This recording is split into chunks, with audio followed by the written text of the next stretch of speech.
Friends, welcome to my channel. இன்றைக்கி இந்த மாதிரி ஒரு சில்க் காட்டன் சாரீக்குள்ள ப்ளவுஸ்க்கு எப்படி எம்ப்ராய்டரி பண்ணலான்ட்டு பார்ப்போம். இப்போ பாருங்கள், இந்த ப்ளவுஸில் 2 பார்டர் இருக்குது, ஜரி பார்டர். அதுக்கு நடுவில் கேப் இருக்குது. ஸோ அந்த கேப்பில் வந்து நம்ம இந்த சாரியில் கொடுத்துருக்குற அந்த மேங்கோ டிசைன்ஸ் இருக்குல்ல, ஸோ அதை வச்சு அந்த புட்டா வச்சே சிம்பிளாக ஒன்று பண்ணலாம். இப்போ நான் சாரீ கலரில் வந்து சில்க் த்ரெட் எடுத்துருக்கிறேன். இப்போ பாருங்கள், ப்ளவுஸ்க்கு வந்து எப்படி மார்க் பண்ணுறதுன்னு காமிக்கிறேன். இப்படி 2ஆக மடிச்சுக்கோங்க ப்ளவுஸை.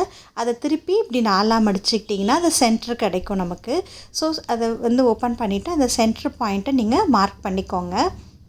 மார்க் பண்ணிவிட்டு நான் வந்து அந்த இடத்துல இந்த மாதிரி மேங்கோ மோட்டிவ் வரைஞ்சிருக்கிறேன். ஒரு புட்டா, ஒரு மேங்கோ, அதை சுற்றி சின்ன சின்ன பெட்டல்ஸ் இருக்கிற மாதிரி அதை நம்ம மார்க் பண்ணியிருக்கிறோம்ல, அந்த சென்டர் பாயிண்ட் அதில் கரெக்டாக அப்படி வச்சுட்டு அதுக்குள்ளே இந்தமாரி கார்பன் இன்சர்ட் பண்ணிவிட்டு நீங்கள் ட்ரேஸ் பண்ணிக்கோங்க.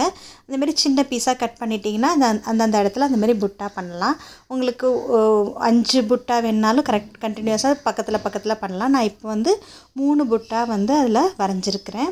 ஸோ இந்தமாரி மார்க் பண்ணிவிட்டு ஈக்குவல் டிஸ்டன்ஸில் 2 பக்கமும் திருப்பி வரைஞ்சிருக்கேன். இப்போ நான் இதுக்கு 6 இன்ச் உள்ள ஃப்ரேம் எடுத்துருக்கிறேன். A1 ஜரி த்ரெட் எடுத்துருக்கிறேன். அதை 7 நம்பர் நீடிலில் சிங்கிள் த்ரெட்டாக கொடுத்துட்டு இப்போ பாருங்கள், இப்போ நான் இந்த பாயிண்டில் எடுத்துக்கிட்டு அதே பாயிண்ட்லேருந்து கம்மி டிஸ்டன்ஸில் இந்தமாரி நீடில் எடுக்கிறேன். நீடில் மேலே இருக்கணும், நூல் வந்து நீடில் சுற்றி இருக்கணும். ஸோ செயின் ஸ்டிச் ஃபார்ம் ஆகும். ஸோ முன்னாடி உள்ள செயின்லேருந்து அடுத்த செயின் பாருங்கள், சின்ன சின்ன ஸ்டிச்சஸாக போடுறேன். இந்த ஜரி த்ரெட்டில் இந்தமாரி லெஃப்ட் சைடில் பிடிச்சிக்கோங்க. பிடிச்சிக்கிட்டு ரொம்ப குட்டி குட்டியாக செயின் ஸ்டிச் போட்டிங்கன்னா அப்படியே ஆரி ஒர்க்கில் இருக்கிற மாதிரியே இருக்கும்.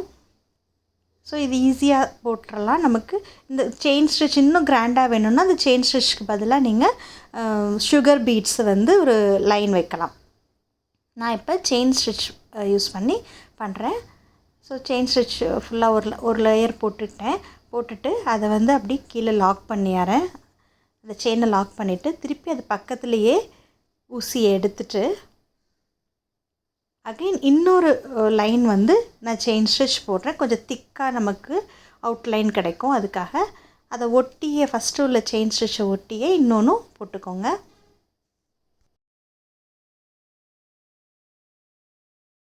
சரி த்ரெட்டில் பண்ணுறதும் ஈஸி தான், பட் பொறுமையாக பண்ணணும். கொஞ்சம் மெதுவாக நீங்கள் இழுக்கணும். அந்தமாரி சிக்கலாகாமல் பார்த்துக்கோங்க. கரெக்டாக அந்த முன்னாடி உள்ள செயினை ஒட்டியே இன்னொரு லைன் அந்த ஃபுல் மேங்கோட அவுட்லைன் ஃபுல்லாக போட்டுக்கோங்க.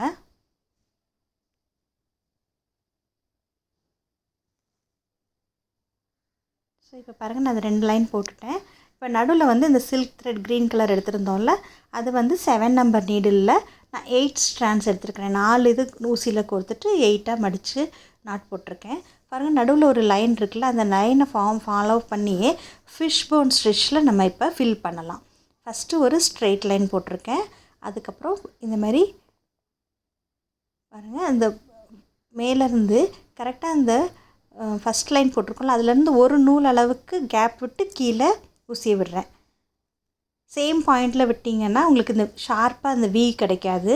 பாருங்கள், ஒரு நூல் அளவுக்கு கேப் விட்டு கீழே அப்படி விடுறேன். கரெக்டாக அந்த சென்டர் லைனை ஃபாலோ பண்ணி வரணும். நெருக்கமாக போடுங்க. ஸோ இது நல்ல கிராஸ் லைன்ஸ் கிடைக்கும். இந்தமாரி பண்ணிங்கன்னா ஃபிஷ்போன் ஸ்டிச் இது வந்து மேலே நல்லா ஷார்ப்பாக இருக்கிறதுனால சென்ட்ரல் லைனை ஃபாலோ பண்ணி நான் போடுறேன். இது கீழே கொஞ்சம் விரிஞ்சு வரும்போது அந்த சென்ட்ரல் லைனுக்கு ரைட் சைடும் லெஃப்ட் சைடும் கொஞ்சம் தள்ளியும் போடலாம். அது நல்லா உங்களுக்கு ஃபில் ஆகும், பட் கேப்பே தெரியக்கூடாது. அதுதாங்க இது. இந்தமாரி பண்ணால் ஈஸியாக நல்லா ஃபில் பண்ணிடலாம்.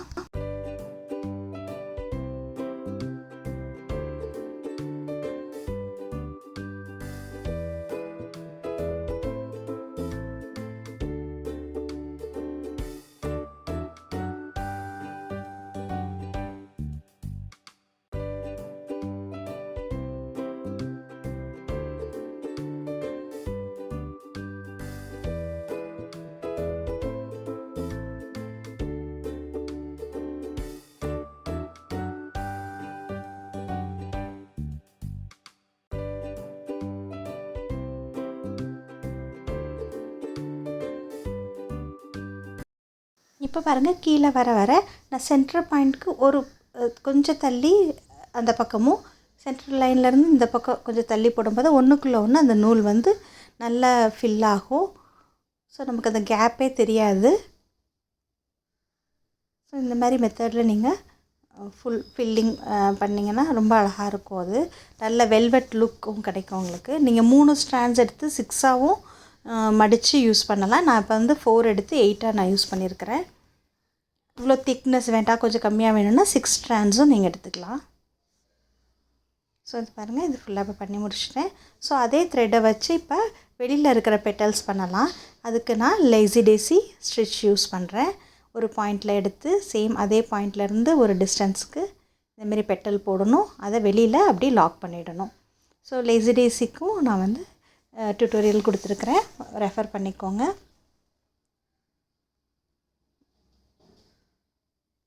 ஸோ நீட்டாக அந்த த்ரெட் வந்து முன்ன பின்ன இல்லாத மாரி நீட்டாக இழுத்து விட்டுட்டு இந்தமாரி பண்ணுங்கள். இது ரொம்ப சீக்கிரம் பண்ணக்கூடிய மோட்டிவ். இது ஈஸியாக பண்ணிடலாம். இதே இது நீங்கள் சாரீலையும் அங்கங்கே போடலாம்.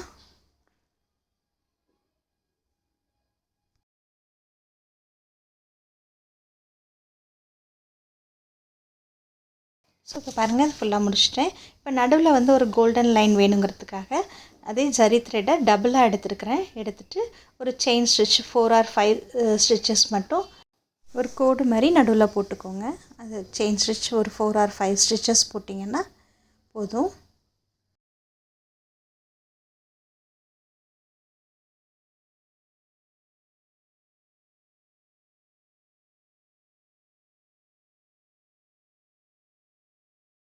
ஸோ இப்போ பாருங்கள், இந்த புட்டா போட்டு முடிச்சாச்சு.